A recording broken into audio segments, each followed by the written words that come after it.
Welcome everyone to another edition of Play It Through, and on this edition it's Wizards and Warriors, brought to us by Acclaim. In the game we're taking the role of Kuros, who is a warrior setting off to destroy the evil Malkil who has taken over as well as kidnapped a bunch of the princesses. In the game you're going to the kingdom of Elrond. In the Japanese version of the game it actually has Elrond as part of the title, and you gotta love just how different the US and Japanese artwork is. So here we go with Wizards and Warriors for the NES. As we begin the game, there's not a whole lot of story or anything like that. You only get the high score leaderboard if you wait a moment or two on the main screen, but once you press start, we go to the maps. You kind of get to see the length of the game, how many levels are going to be involved, and where exactly we're going to be going as we work towards that castle, going through the underground to get there.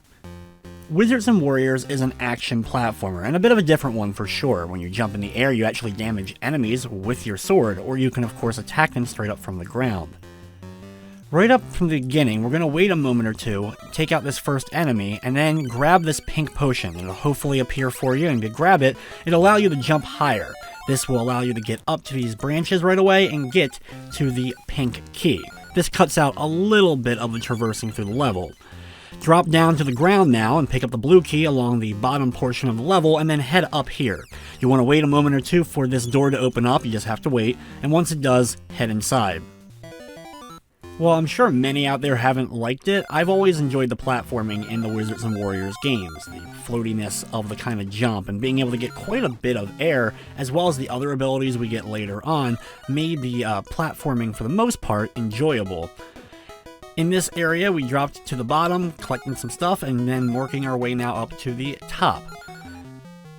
Unfortunately, you can't really see, and you may take some damage during this. It's inevitable that you're gonna get hit. Wizards and Warriors is just one of those games that you end up taking a lot of damage. Even when you're careful, you'll end up taking a lot of damage sometimes. After coming out the exit, we're near the top, and you want to get on top of the tree. At this point, we're close to the 100 gems that we need.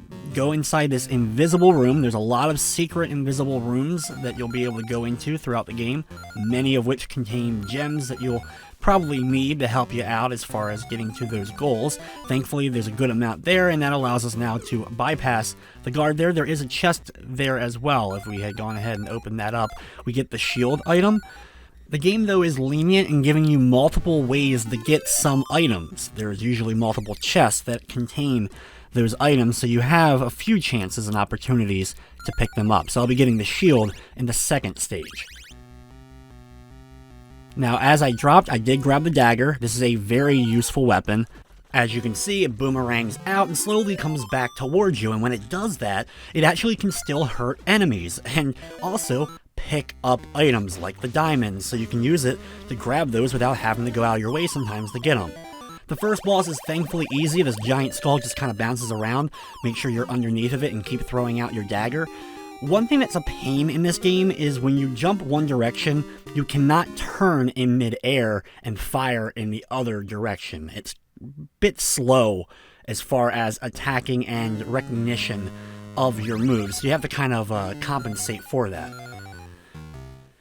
As we begin level number 2, as you can see, it's a big cave system. You have to do this jump probably a couple of times before you get it, but be persistent and get up here and you can grab the blue key. There is a chest right there. We're going to just skip that one. We don't happen to need it right this second. And keep on moving through, grabbing these diamonds along the top portion, but more importantly getting up to this chest that contains the feather fall. This is an extremely important item. Whenever you're in the air, hold up on the D-pad and you'll slowly float downwards, allowing you to cover a lot more distance, as well as sometimes helping you with enemies. Since you're in the air using the float, your sword technically counts as out and does damage to the enemies. There are a lot of chests in the game that contain gems, so it's good to check every one of the chests even once you have all the items that you need. Here is the shield of protection. Like I said, there was multiple opportunities to get it, so now I have it. But with these gem chests, once you have a weapon or item, like the shield for example, that chest would have had gems instead. With the keys that we have heading over in this room, we can grab this chest up here, and now we need to do a big jump and work our way up to the top of this area. As you can guess, that's the location of the pink key.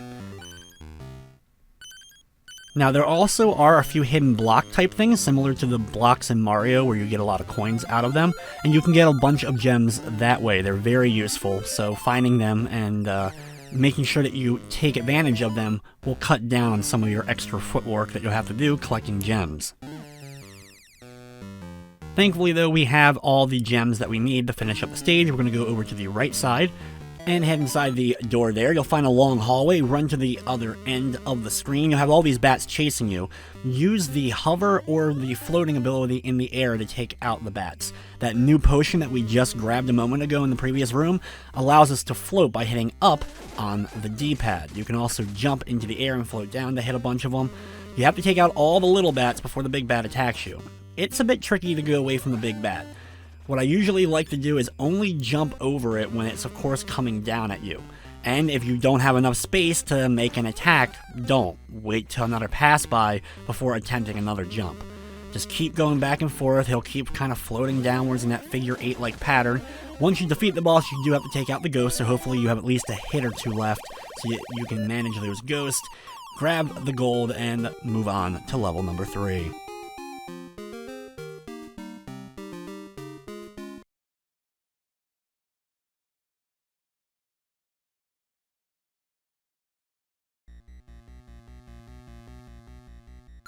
Level number 3 is a fire cave. We're going to start off by running across the fire. It will damage you over time, but we get out of it pretty quickly. Wait a few moments for a bubble to show up, and you'll be able to float up into the air using that bubble.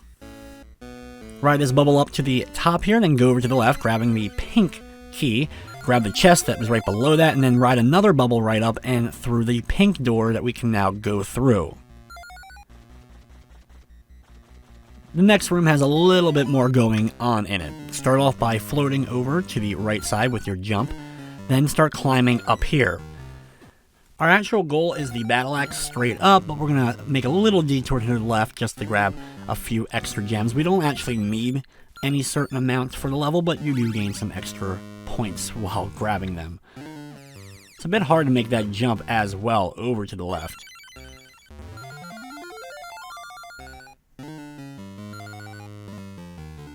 Now, use the float jump to go right back up to this side. You'll see the chest above us, and then we can grab that for the battle axe, which is similar to the dagger, except it does more damage, and I guess is larger on the screen a little bit. But either way, it's pretty much the upgraded version of that dagger. As we fall down, we're also going to grab the Staff of Power here. The staff and the wand are able to fire out projectiles. The wand, in particular, that we got freezes enemies, but doesn't work on bosses, so really not all that useful to us. This boss is floating head boss. We're going to attack by just jumping over it each time. Thankfully, a little easier than the bat. Keep on hitting it until you've lowered its health, and of course finish off the ghost, and then we're moving on to the next stage.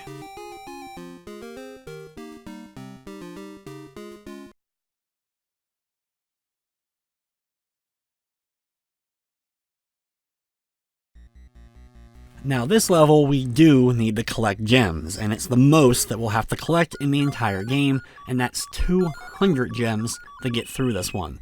Thankfully, there's a decent amount of opportunities to pick up gems along the way. There's only one level, the last level, that you have to actually grind a bit in order to get the gems needed in order to make it to that final door. Thankfully, that's the only time in the game that you really have to do that. You'll see a door was to the left, but we have to climb up more so we can actually get to the key. Once we grab this key, of course, there's a chest right below us from where we just were. That'll, of course, contain some gems here now.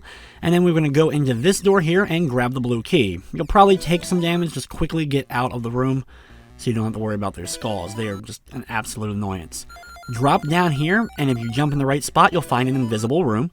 Go in here and pick up a bunch of extra gems. There's a few of these hidden rooms all scattered throughout this level to help you out. Up here, there's another chest containing some gems. You can also jump here for a hidden kind of block thing to pick up a bunch of gems that are located there.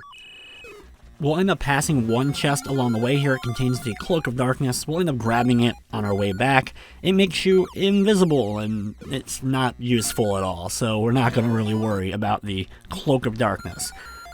Instead, focus more on the hidden rooms to find these gems, finding another one located right here.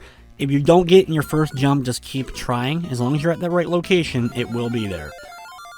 Drop all the way down to the bottom level here, and you can grab another chest containing gems, and you can see we're almost there. We have 148 gems.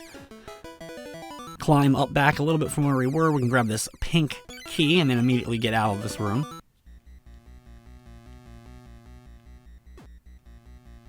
With the pink key in our inventory, continue upwards along these small little platforms.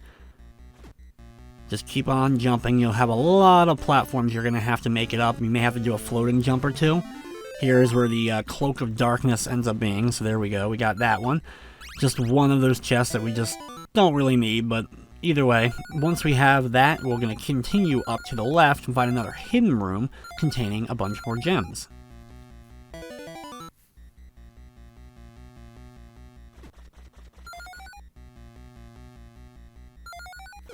Climb all the way up to the very top here. You'll find another chest located with a bunch more gems, and now we're down to just the last handful of gems. Thankfully, there's another chest located right over here. Just drop on down and grab the pink chest containing more gems.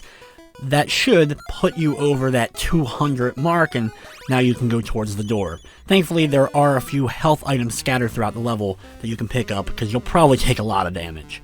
This Grim Reaper-like boss can float up into the air as well as come at you straight on the ground. On the ground, of course, easy to jump. When it's floating in the air, just prepare to take out its projectiles and dodge them. Keep launching your attacks until it's defeated, finish off the ghost, and move on to the next stage.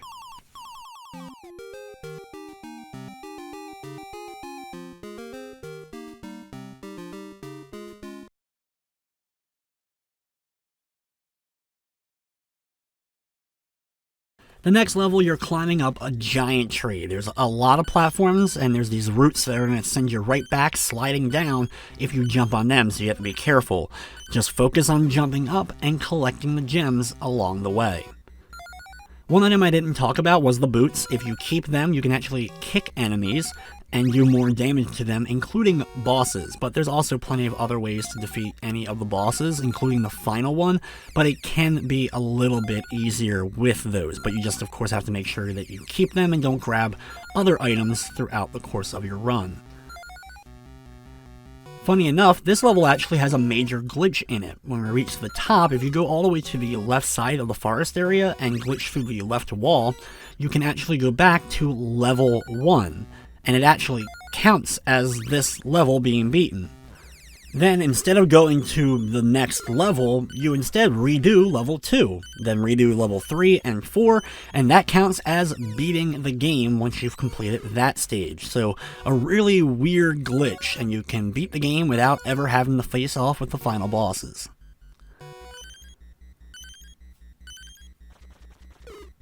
Up here, we collected some more gems going through this door here. Once outside here, we're going to go over to the left. The flying enemies will keep trying to attack you. We're going to jump up using our floating jump to get up to the top here. Once up, you'll see the pink key sitting on that nest. Grab the pink key and then head over to the right side.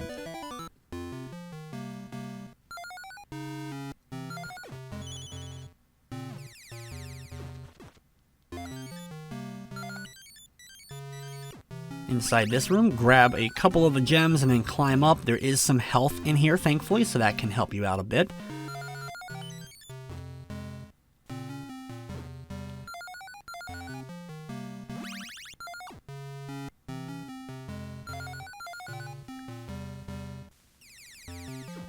Sometimes it can be pretty difficult to actually get through this just because of the small platforms and the very annoying enemies that just keep spawning non-stop. If you hate respawning enemies, you probably cannot stand this game, because that's pretty much all it is.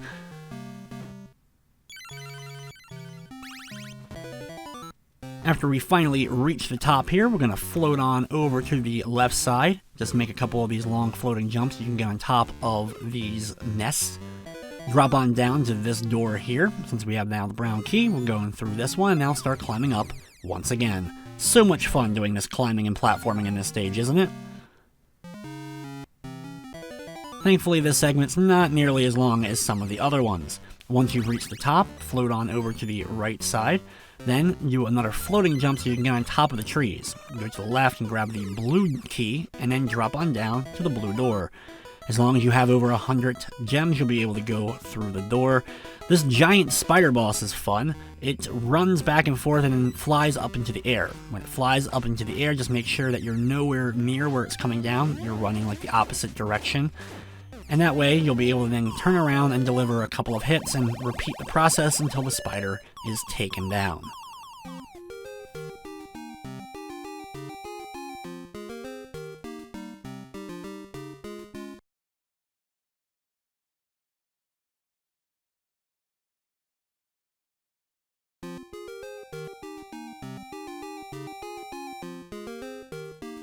We've arrived at the castle, but we have a few levels left before we face off against the boss. For this level, you have a door at the bottom that you need to get 50 gems in order to get through, as well as get the key. Get that key, as well as the gems, we're going to start climbing up. It's a bit difficult. There's some of these disappearing blocks to go into the wall. They only go in for a second, but sometimes you'll end up missing a jump or two because of it. Hopefully, when you do miss anything, you land on another platform safely so you don't fall all the way down to the bottom. Thankfully, that float comes in handy.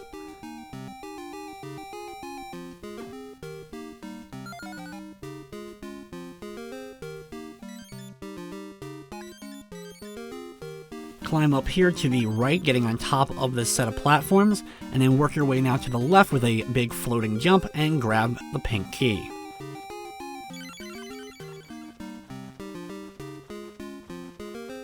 Now, with the pink key, keep going now over to the right side and continuing to climb.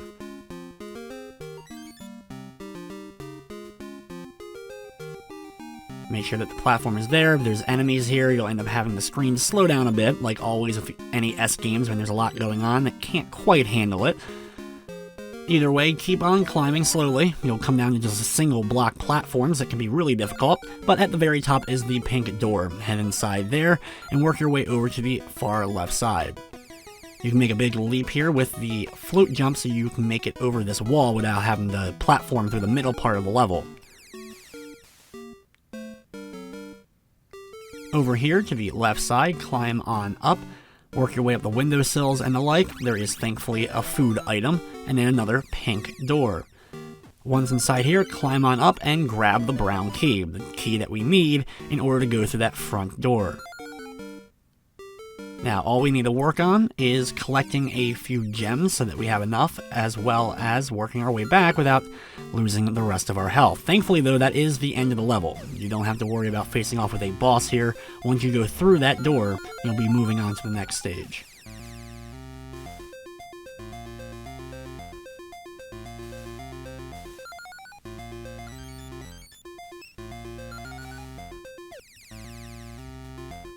Thankfully, that one chest was able to give us some gems, and more importantly, stay along the top when you're leaving so you can grab all of these health items.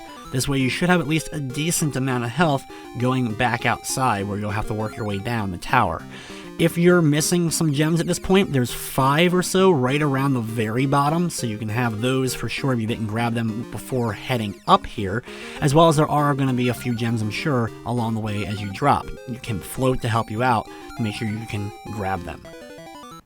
Thankfully, at the very bottom, we go through the door and move on to the next level. No boss encounter, like I said, so as long as you have just a little bit of health left and you've gotten those gems and stuff, you'll be able to move on to the next stage.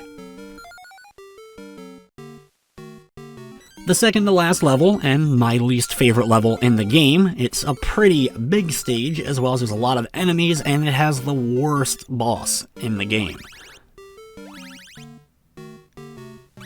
We're going to start off by climbing. There's a lot of health items. We don't need them yet, but this is the best way to start the stage, starting to head up.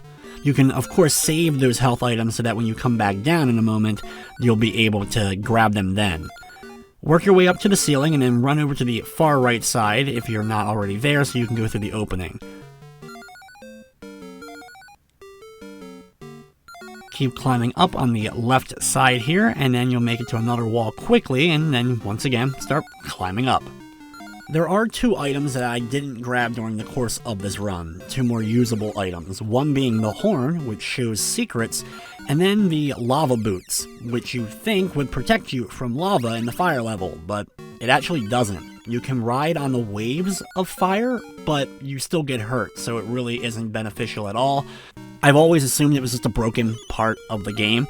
If you know why the fire boots don't really do anything other than let you ride the fire, let me know down in the comments. Was that its actual intended use, or was it just badly programmed?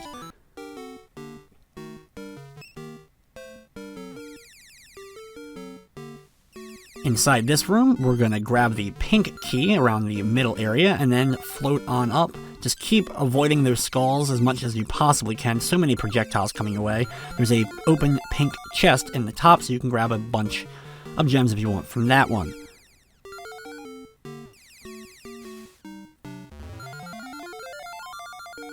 Over here to the left side is another big open chest that contains a bunch of gems, as well as a piece of health right above that, and another chest with some gems.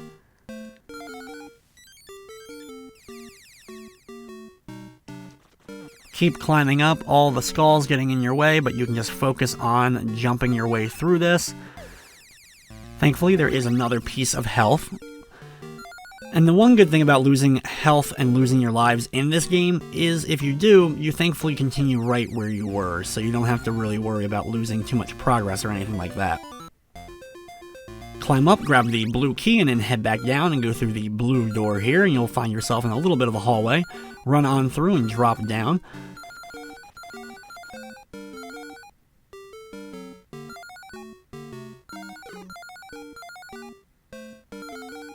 Once you've reached the bottom, you may land on top of the other blue open chest here that ends up having a bunch more gems.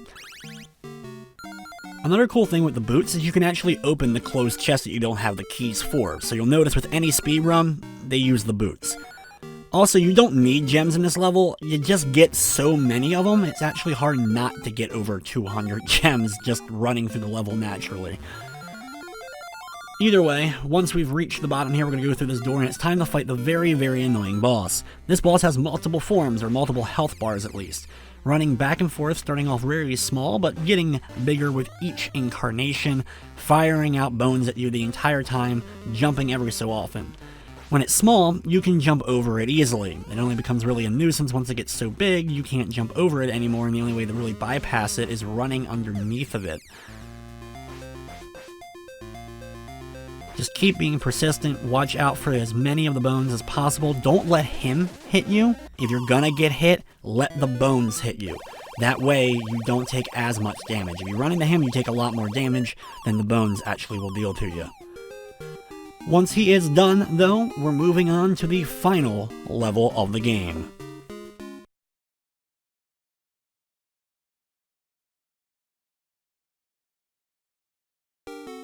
Thankfully, the final level is not very big, but you do need to still collect 100 gems, which is a nuisance. We're going to drop down here, collect all the gems along the way here, grab the 2 at the very bottom, and then go through the hallway to the right. We're eventually going to have to just grind out the last few gems, which is unfortunate, but thankfully shouldn't take too long. There is a couple of hidden spots along the bottom here there that you can use to at least pick up a few extra gems. Located right in here is the first one. And then right above the slope on the right side where that spider is going to be the location of the next hidden block here. Once you have grabbed those, head over to the right side. You'll see the guard protecting the door, and start climbing on up. The right side here has a couple of gems, but our main goal is the left side where we will find ourselves with the brown key. And once you have that brown key, just head to the ground level and continue grinding out the remainder of the gems.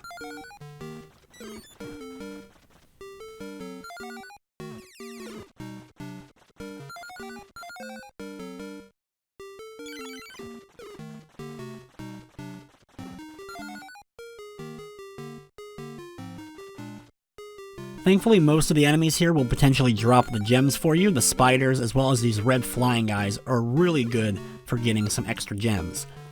Thankfully, we only need to get 100, and when you're picking up each one, you're going to get 2 at a time, so it does cut down a little bit on the amount that we have to get. Just keep running back and forth, try to do your best to keep your health up, if at all possible.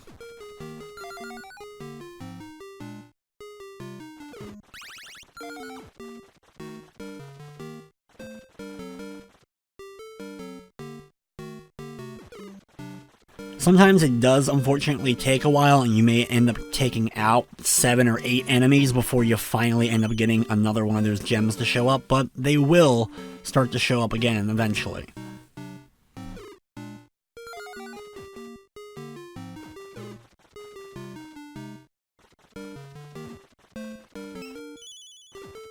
Growing up, I loved anything to do with video games, so TV shows and cartoons were something I was glued to, including, of course, Captain N, which actually did feature a bit of Wizards and Warriors and Malkill involved, though they had the world of Excalibur instead of Elrond. Then there was the Power Team, part of Video Power, one of the best video game shows of all time, but during its first season they had the cartoon for the Power Team that featured Acclaim characters, though Acclaim only published most of the games involved, they didn't actually develop them. Wizards and Warriors, for example, was actually developed by Rare.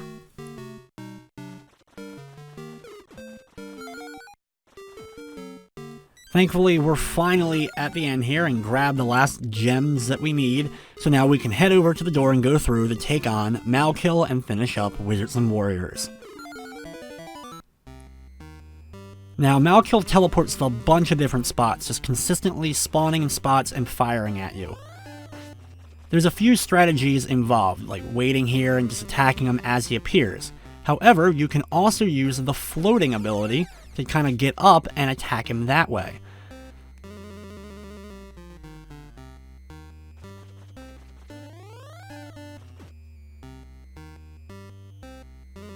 It'll take a while sometimes for him to finally show back up, but when he does, you can either jump up and attack him, or like I said, you can actually just hold up and float, but it makes the annoying sound when it does, and that just gets so annoying quickly. It does work well, but you can still take some damage from it, and if you're not in the exact right spot, you won't be able to hit him if he appears on that right platform. Like right there. If you were a little closer, you could hit him, but if you're a little bit closer with the float, you won't hit him above you. You'll just end up hitting the platform. You could also just hold down the kick button if you have the boots and stay on the ground and just sit there for a while and wait for him to keep spawning near you, and you'll be able to damage him that way.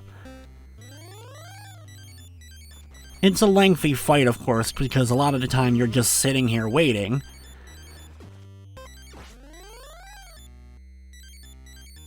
I'm sure there's also a few other strategies you can use in order to help you take him out, but I found that this way worked pretty consistently.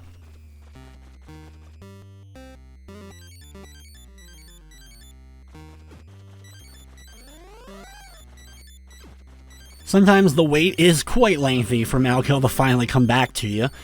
Thankfully, we only have a couple of more hits left. Once we finally deal the last bit of damage to Malkill, you still have to take out the ghosts that appear afterwards, so be prepared for those. Make sure you have at least a little bit of health left at that point so you can deal with those last couple of ghosts before we then go through the door at the bottom and finish up the game.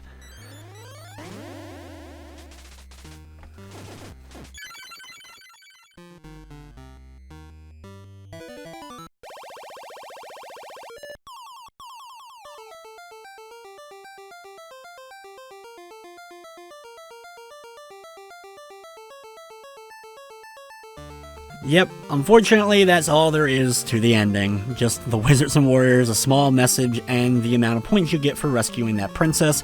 A little bit after you wait at this screen, it will go to the high score screen, so you can enter in your initials.